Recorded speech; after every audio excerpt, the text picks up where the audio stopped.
청년과 비정규직의 경우는 쉽게 해고할 수 있다고 하는 이런 것이 있는데 해고를 강하게 금지함으로써 일정한 고용이 유지되면서도 자영업자의 부담을 적게 하기 위한 국가 보조 문제를 적극적으로 검토해야 된다고 생각하고요. 1인 가구 청년들입니다. 그러니까 집으로부터 독립을 하여 1인 청년 주거비의 경우는 자영업자에 대한 임대료 지원과 비슷하게 국가 지원 문제로 적극적으로 추가로 적극적 검토가 필요하지 않나 생각합니다.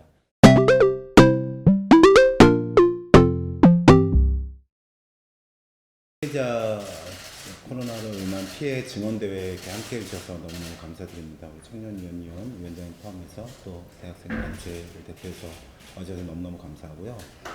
정의당이 이제 코로나 위기센터 119 민생센터로 전국의 후보 캠프를 다 전환하고 중앙당 선대위도 민생센터라는 이름으로 전환을 했습니다. 그래서 제가 센터장을 지금 맡고 있는데요.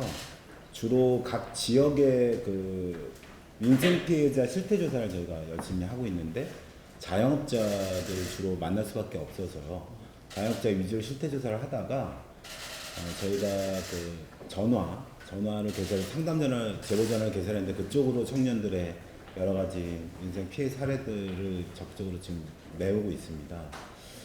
그래서 대면하는 노동자나 장애인, 청년, 이렇게 농민 이렇게 지금 연속으로 부문 피해자들의 증언들을 이어가고 있는데요. 워낙 재난이라는 게 아래서부터 옵니다. 불평등의 정도가 심하면 심할수록 더 잔혹하게 오는 게 또 재난의 현실인 것 같습니다. 청년의 경우에는 일반적으로 이제 자산 형성이 되어 있지 않고 그런 상태이기 때문에 해고, 실직, 일자리가 끊기게 되면 충격이 2배가 되고 재난 정도는 심각한 정도에 이르게 됩니다. 특히나 주거 부담이 워낙 그 전체에 차지하는 부담이 큰 세대이기 때문에 일시적인 주거난 등의 우려가 있을 수 있다고 보여집니다. 자취생은 월세를 내야 하는데 대학생들의 경우는 학교를 지금 열고 있지는 않아서 고향에서 못 올라오고 있는 현실적 상황이 직면해 있다고 들었습니다. 정부가 대책을 내고 있는데 주로 이 대책이 기업이나 자영업자 또 일반 노동자들의 고용안정기금 등에 보통 대책이 세워지고 있습니다. 부족하지만 이런 정도의 대책은 세워지고 있는데 청년 계층의 특성을 전혀 반영하고 있지 못한 게 현실인 것 같아요. 유일하게 서울시가 지금 한 500명 대상으로 50만 원씩 2개월 정도 소득보전 정책을 펴고 있는데 말씀드린 것처럼 500명 정도이기 때문에 턱없이 부족한 게 현실입니다. 대학생의 경우는 지금 온라인 강의로 대체되고 있거나 이제 아직 열리지 않은 것도 있어서 수업권, 실습권 등의 침해가 대표적이라 볼 수 있는데 입학금, 등록금 모두 받고 있습니다. 특히나 오리엔테이션이라든가 입학식 등에 드는 부대비용이 들지 않음에도 불구하고 입학금은 그대로 받고 있습니다.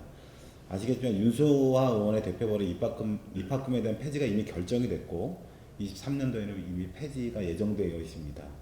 그래서 입학금 전액은 지금도 돌려줘도 되고 반환을 해야 된다는 요구를 대학생들이 지금 하고 있고 정의당 학생위원회도 적극적인 역할을 지금 하고 있습니다. 등록금 역시도 수업권 제대로 보장되지 않는 조건이기 때문에 일부 반환을 포함한 반환 정책을 적극적으로 추진해야 된다고 생각합니다. 이에 대해서 이제 대학 당국의 일정한 예산이나 재정에 어려움이 생긴다면 국가가 일정하게 보존안까지 포함한 대책이 필요하지 않는가라고 생각을 하고 있습니다. 서울시 대책이 지금 유일하게 이제 의미 있게 지금 되고 있는 것인데요. 전국적으로 숫자를 확대하고 지역도 확대해 나가야 된다고 생각을 하고 있습니다.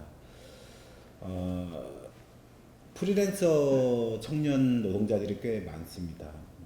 이분들에 대한 지원이 아시겠지만 워낙 계약관계라든가 이런 게 좀 자유롭기 때문에 서울시 및 지자체에서 프리랜서 지원하는 것에 대한 콘텐츠를 개발해서 프로그램을 진행하거나 온라인 강의를 개선해서 연결해준 방식으로 지금 운영이 되고 있는 것은 맞는데 직접적 지원의 한계가 지금 나타나고 있고 이 문제는 조금 더 강한 사각지대가 아닌가라는 생각이 들었습니다. 두 번째는 주거 문제와 관련돼서는 조금 더 독립적으로 이 대책을 세워주지 않으면은 1, 2개월 정도를 버티기가 힘든 것이 이제 주거비의 부담이 청년들은 크기 때문에 이 문제에 대한 대책과 고민이 지금 당장 필요하지 않나라는 생각을 했습니다. 그래서 지금 이제 정치권에서 계속 검토되고 있는 재난기본소득이라고 하는 것, 이것은 청년들에게는 매우 이제 중요한 이 문제를 해결하는 어떤 근원적 출발점은 될 거라고 생각합니다. 그런데 이 문제만이 아니라 플러스 알파가 필요하다고 여겨지는데요. 크게 보면 여러 가지 대책과 고민이 필요하나 하나는 알바나 비정직 청년 비정직의 경우는 재난의 상황에 기초해서 본다면 해고 금지를 일시적으로 하는 그러니까 해고를 못하게 하는 조치가 필요하다고 생각합니다. 그래서 해고 금지를 일시적으로 하는 이런 조치가 좀 필요하다고 생각이 들고 그럴 경우 이제 자영업자들의 어려움이 생길 경우 임금에 대한 보전을 국가가 해주는 방식으로 주거비라든가 일상의 생활에 드는 여러 가지 어려움과 난제는 기본소득으로 충당을 하더라도 본인이 소득을 벌어야 하는 경우는 국가가 일정하게 보전해주는 이런 방식이 필요하고 청년과 비정직의 경우는 쉽게 해고할 수 있다고 하는 이런 것이 있는데 해고를 강하게 금지함으로써 일정한 고용이 유지되면서도 자영업자의 부담을 적게 하기 위한 국가 보전 문제를 적극적으로 검토해야 된다고 생각하고요.